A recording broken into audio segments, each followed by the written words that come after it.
Biaya yigine eye Antoa na nanom atrankonya ensase so. Kwabri East mensnimo Asante Mantem haya. Ene ojifo bosome ne da etoso edunsia ewa afimpinu eni eduenu ensia mu. Na dwumadie sunkokra ena ekoso wa ha. Amamre ne amanie ena etwagu wa ha. Antoa puduo ahemfie. Eye Chief Executive Officer Authentic JA Constructions. Omu CEO ene Animunyam shekesia eye nananom atrankonya omowo Antoa ede ebono. Enam ne sompa na hofama na ebuo a odema eye nananom a omowo Antoa enkonya sonti. Nana kwakuare eye na Antoa hene. Ene natrankonya afa amamre ene amanie ekwan so. Apeja owura animunyamfo Joseph Acquah eye CEO Authentic JA Constructions. Eye ne sompa wasum ewo Antoa ene ne nkura hodo a etwa ho ahia enti no. Na Antoa hene nana kwaku ware a otoso miensa ehye ne nimonyam ebo Antoa eye sompa akonya no ede amano ede apeja no se ne ebe a eye ne sompa adwuma pa ne na hofama no betimi ahye mu kena awaboa mampuntuo ene animunyam etimi aka eye Antoa man ne bi nso akakoka eye euro tumfo se tu abebio na nananom ema ne kwan ema ene wase bibi ekire na Antoa hene wi a ifi na ekono ono na baba ye Sompahene ede ama Antoa nananom atrankonya enti de yachi samre ye ko na amamre ne amane efata a ekoso ewo Antoa puduo ahemfie hono ede ni na so so abramo Opemsuo radio Opemsuo TV so na wani guso a uhwi na mbu anuma na cheri esre montiere yewo penifo bi wo ha omaso yewra papa to something another blue sa prayer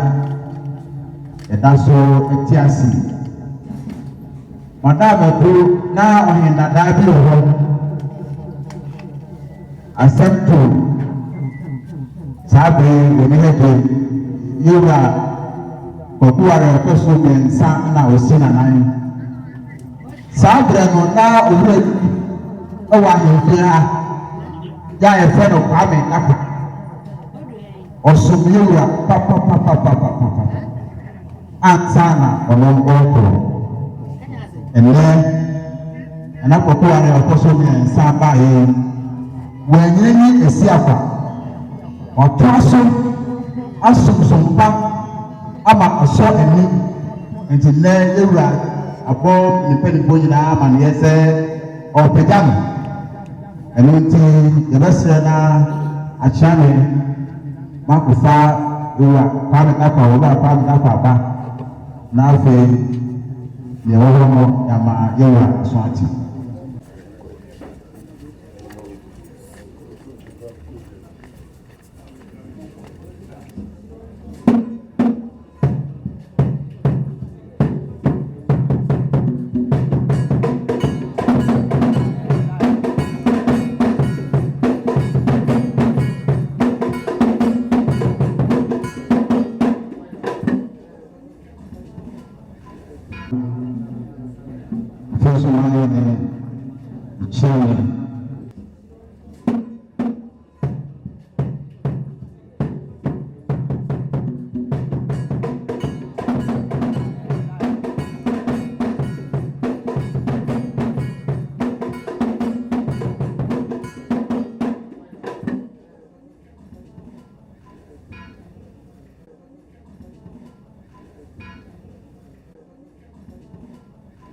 Ora mabedi kubeti am not yura.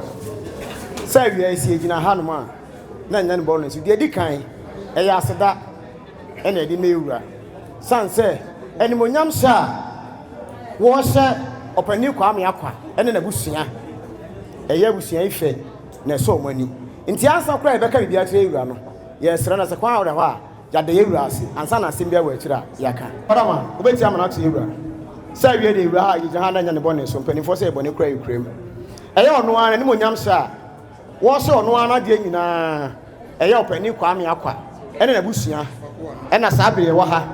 say e ba na se kwan wo ha ye wura ma kwan a ni asiri bi atwe ntie ba ya na nsuaye ene e ba be sire wura na rawo mebu ya kwanso ye sabata bira no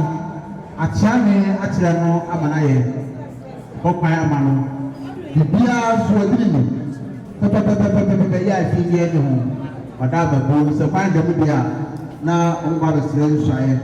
e de ama owura kwame akwa enya so so fat madaba bo ye ba se kwan da Ena chame de da brenso ewo kanu medical da ye wurase se wahwe ne suma wason ho na wabɔ no Sompahene owura ne ewo ho nsu nie bɔ modna se wo bai owura wahwe so ahwe ofam ahunu se bra wa brenti ena obɔ Sompahene no entu wo bai emana nim wurase bɔ modna force ye owo eyo na dioweye bia no manani nye no hu se som na wo som wo be som ama aye kama nti se ka se wie dia ene nana yese nana na osiri do frɛ no die di kan e be de ras na ye ka se sompa abrante enye obia na wo ya de a eso nani a otimi da wase because onye obi na hunu ade papa obi ye na so na yewura atimi ehun se wa ya de na so nani de na wo se yewura de na se because Yesu bra wo so akatafo du no ba ko sa na chikoi e no buza se no mo maka no wai ade ntia e because no pe bibia fi wo mo ho e no kira se yewura no wo so nani entina enase ko e ma yewura ne mo no so nkira se adwuma na wo yiye ya no entina wo se wo nemonyam no wo begya ato ho o so ye de chance na no kure eni wanim nya se ye se yeso ye yade unyare class me yare because me so ka se me yade usu upatu yare a ufatu timane krani wanim ewura de di kan ye de asida be ma yewura se animonyama wa hyew kada che wala romati etie ni ye ene udin no benya bi aka ho ne din na wo benya aka ho no enye sabi o maame na de ma wo ana enya o papa na de ma wo eye nana Antoa hene ana amadin a de ma wo no ebi ba be ka ho na de mesre woni edin a ebe ka wodin no ho no didni no eni ade ba ko hia no tamana sabi enya do sabi bro ye ba de hyebrante an nam no okofo wasama enka na Antoa hene ebi nka no ene o pejaw enunti ade bia wo be ya sabi enya do sabi bro ho ante wa abonten no yewura ni di be bata ho na Antoa hene Sompahene ene yesei to ho mesre ho se edin ade ma ho no dinini afei ebiew wura ntam mfani agro ye kantam de prayer de ne nyentam sabi ntam nu bia na wo koka de a ka hu se wo hyebre ana wo de to chacha ewo akonwadie mu ebiew ye mesra ka kire wuni nya bibia obehunu bia da ana sabi wo do wa no beka bibia na yewura yi wanya omujidie bi no no akotena baabi ka hintasem pe wonim die bi ahwe obo amania kira bete na da bonten be ma so udi nkruma udi koyem woni ntrawa no ti akonwadie mu bia no ma nkruma no nkoyem afi so di no kure ne ka no kure wo be abusuadi wachi ye be ye na no kure bia wo be ka kire wo bi wa de a wo ye ya anye yie no wo be ye ne tamfo ntimbanize sa so be don fofo anu agimobro suman ti ade bia wo be ye hwehu se wo nyam nipa na wo be ka no kure ama na na so gide wo woru mu no so awie peye afi so di bre ye de be ma wo nei no esom papa wo som ye ana na Antoa hene ehunu ye ana wo mo sa konwa se me ma Sompahene de se wo te akonwa na wo ba die no ase ye se wo de be ma afi de na wo ye nti ohunu ye no ubegyae mesrew na di wo wurani afi na nan ma betu wo mu nyina di wo mu ni nemom yanya akasa yesu ayi ade nti bibia na de ade so betitu ho a emoa wo kakra me ka kire wo no na bre bia hwe wakwan ye mira wadaro me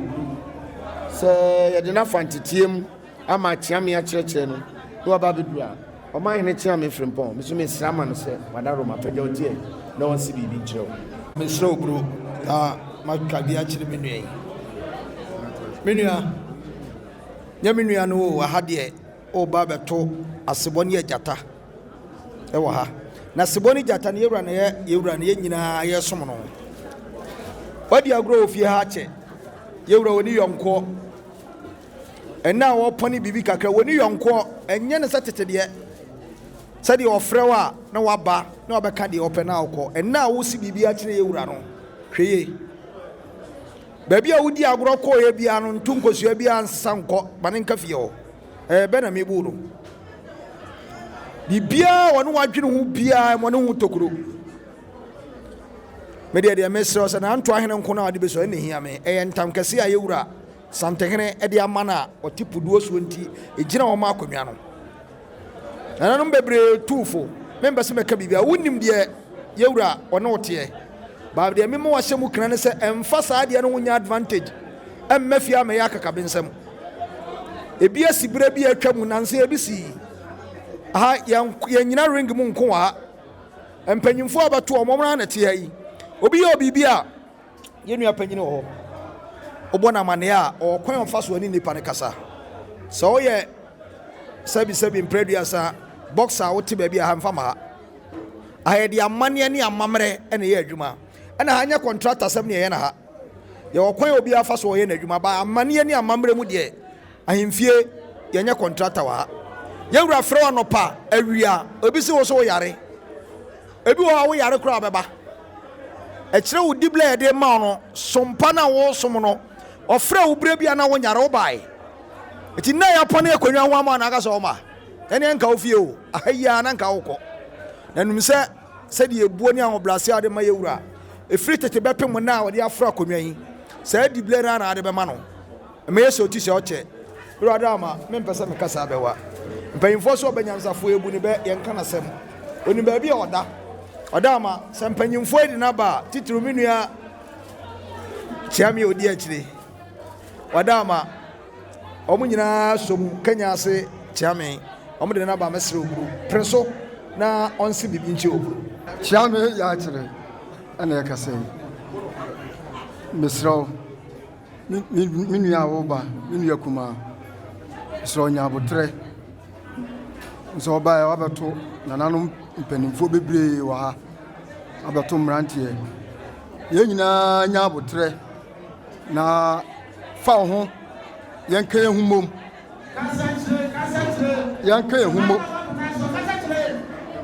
yanka ehumom na yemfanta yewurachi yewurade nifa somu a yenso yedi bonkuma som odi bonkum somu a yenso yedi nifa som mesrew abotre die hiama nkunimdi mi wura wadaroma sa chiam yakani atunufo na sa atona suma mane kwan no nsi bibi kire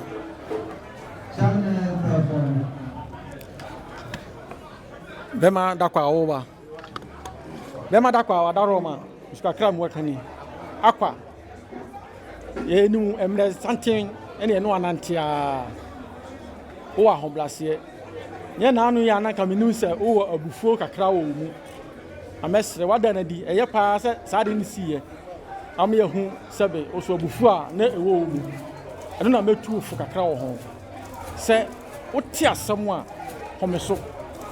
ansakra na wakọ ba bi asem kro na si ubedu ho no na wakoma atoyem mesra ura oba somni aya me aprekome somni a so ba somni woni na nanti bebre woni se de wositie ene sompa wa som no ntine ne o pagya wa ya Sompahene o ba no mesra koso na ye de wo ye dada no a ye wura hu ya eno nti o pone ne tumi kakra e de ama no me eno kakra na me ka kiro oba so no obedi entam ni yewura akonya na obeso no osu ni ya odwumadie binyina be tote ama wo wanso ni ya yesewa mira wadaroma mesra so man kwan no ase bibia kire me Acquah awoba tie na tie ni ye awon se wo bai barama kanya ase hene mpanimfo ena gina wa kire e kire sompa awo e kire ani so awo awo kanya ase eno ena wo de aba Antoa na yewura so ahwe saa hu se dabi bibi wo mu enti o so opagya wo na wo opagya wo ni achia me pani ka de akire wo ni ahobrasie odwo ani so ani ahofama fama yewura emaya hantan pede abati yewura few na dada wo hu dabi menya saa eno na wanye nti wahwe hu se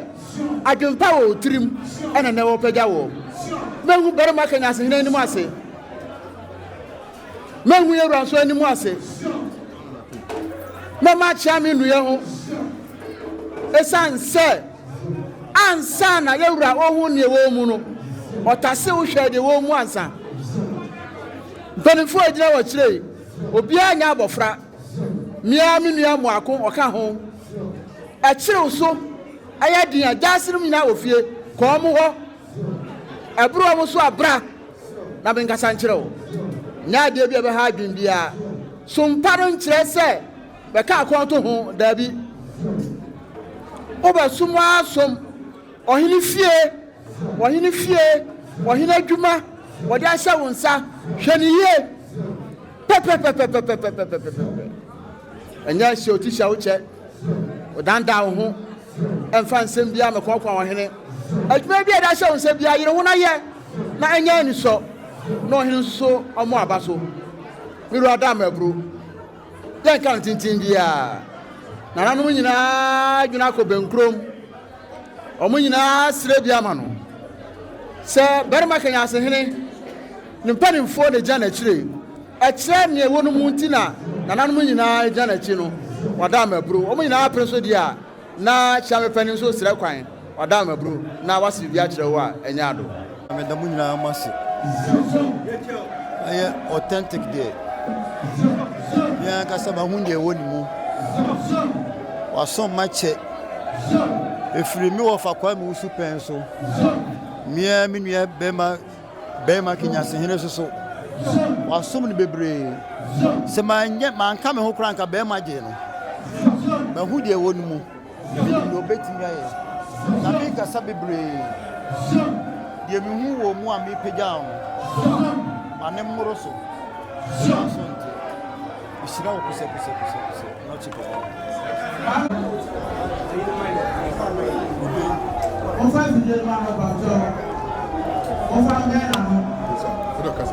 Kwame Acquah Opeye Kwame Acquah bacho Kwame Acquah bacho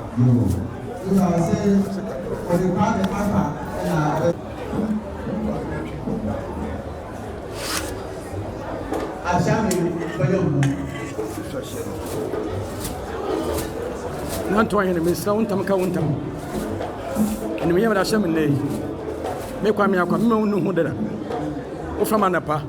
ewiwia adawi da so mu kra maba mama mtontam kasi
ɛnɛ dem de Yankopɔn ase sɛ ɛnam na Antoa hene so ɛnna nanam adawro ma mo ahyem ne munyam de obi bia so obi bia me ha bia me de mo ase ne pe bebre na wo krom ha but na Antoa ne etumi ahyem ne munyam ɛnɛ tim da sedama ma na Antoa hene ɛne ne panifo yɛhwɛ yɛnim sɛ ɛdɔm ɛwɔ kuro yi mu Antoa ne kuro ketewa na kuro kakraka yɛde saa munyam hyɛ ne adwuma kɛse ahyɛ on sɛ sɛn na obesi ayɛ no na sɛn na obesi aka na no yɛde mpuntu aba mada wa Sompahene de wo mni sɛ ɛne dua yɛde tumi ama me sɛ meyɛ Sompahene mata wɔ hene chi na bibia wɔ hene ɛbɛyɛ bia akɔ n'anim edi kan ɛne afi ɛne nasia Yankopɔn yɛ adom a bɛde mpuntuo ne nomnama kakra baba ma bibia akɔ n'anim Antoa because Antoa ekura so Antoa ekura agidi pa nti no mada obi bia se sɛ obɛgya me a obae bobɔ mpuntu nnwuma ahodoɔ ani sɛ sompa de yɛde ma wa ɛnyɛ agudie ɛyɛ sɛ woyɛ biribi na kuro no nso ani gye wo ho nneɛma baako mmienu mmiɛnsa bɛn na wode asi w'ani so sɛ bia bɛyɛ aboa ma kuro no yɛnyɛ mmaeɛ no koraa mpo meyɛ mmaeɛ no na megu so a mene ɔhene mesrɛ ɔhene sɛ ɔma yɛnyɛ community center ɛne guest house a ɛyɛ bɛkuro yi mu a ɛbɛyɛ baabi a obi abada nti ɛgu so a procession so yɛyɛ ho adwuma a yɛbɔ sɛ na mabɛkɔ anim nti yɛabɛ de ɛgu so a ɛma mpuntu akɔ so ɛwɔ Antoa sɛdim sɛ yɛwura otumfoɔ deɛ ɔpɛ paa yɛ nwoma sua education ɛhɔ so that aspect no dɛn na woyɛ afa sɛ ne nyinaa deɛ wɔ mewura Antoa hene hɔ mɛta n'akyi ama mɛbuna wo kurom ha yɛaboa ɔmakɔ m'anim bebree bacho din ne odi bra sɛ medin a mede bɛdi akɔnnwa yɛ Nana Kwame Acquah o mada Antoa man nyinaa ase titiri mewura mesom no Antoa hene mede obi bia ase wobɛta m'akyi a ɔma adwumadi no akɔ pɛpɛ yɛ ama me mede obi bia ase yɛfrɛ me Nana Akwasi Amoako bɛma kanya ase hene Asantema ka akyiri ne kyea me no me nti dia obi afrɛ me akyea me Amoako na mo ha no ma na yɛ Nana Kwame Acquah nti ɛna yɛ nyinaa ɛwɔ ha ne sɛn ho yɛhwɛ som a Kwame Acquah atena kɔ abere ha ne titiri kanya ase ɛna on de odi ne dwuma kɛseɛ paa nyame anem no kure ni Kwame Acquah ba kanya ase ahemfi a ɔmfa kanya ase mpanimfo ni agu obuo ahobraseɛ ɛne ɔdwo kwan so na Kwame Acquah so ne yemu yema obia enti sɛ na Antoa hene epagya no na wahyɛ n'animonyam a na nyame anem no kure na kanya ase mpanimfo yɛtena na entwaye na wɔse eba na ebo ne chidom emba na bɛsi bibi kyerɛ na Antoa hene enti sɛ ohun na kanya ase mpanimfo wɔ hanom a na yɛ Nana Kwame Acquah ɛsompa a ɔsom ne kanya ase enti ɛnene na Antoa hene pagya na yɛ nyinaa abo ne chidom a yɛba bɛboa ɔkyerɛ ampɔ Nyankopɔn sɛ yɛase ɔde ɔdɔ tema ne kroyɛ ɛde adi nananom akyi na ɔmahwɛ na kwala pa ɔyɛ na ɛnɛ ɔmɔde abasobɔde ɛti sei ɛde ama no yɛbɛda twɛdi ampɔ Nyame ase ne ada nananom ase na seda nso ɛnkɔma yɛ ase no ne sɛ wɔtumi somsompa ama ɛnɛ wanya mu abɔdine yɛbɛda no ase ne yɛhyɛ ne bɔ nso sɛ ma ne nni mpanyimfoɔ hwammɔ ɔnkɔ so nyɛ ne ɛboro saa na akyire bi no abasobɔde ɛsen wei wɔ hɔ a yɛmfa ma no ɛwɔ tumfoɔ Nyankopɔn din mu amen